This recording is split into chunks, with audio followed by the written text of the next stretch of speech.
Anime history এর সবচেয়ে boring হিরোকে জানো? না, সে দুর্বল না, সে এতটাই স্ট্রং যে কোনো ফাইটই তার জন্য চ্যালেঞ্জ না। তুমি ভাবতেও পারবা না একজন মানুষ যে এক ঘুষিতেই সবকিছু শেষ করে দেয়। তার নাম সাইতামা।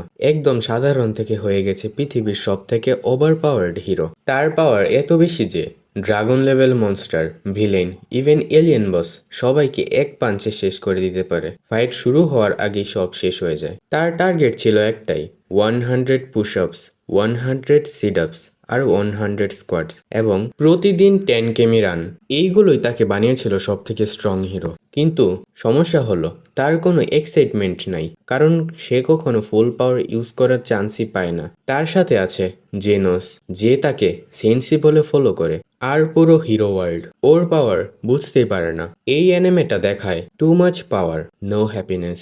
এই জন্যই ওয়ান পাঞ্চ ম্যান একটা আলাদা অ্যানিমে। তুমি কি এমন ওপি ক্যারেক্টার আগে দেখেছো? তুমি যদি ওয়ান পাঞ্চ ম্যান না দেখে থাকো এখনই দেখতে পারো, আর আমাকে ফলো করে রাখতে পারো আরও এরকম অ্যানিমে সাজেশন পাওয়ার জন্য।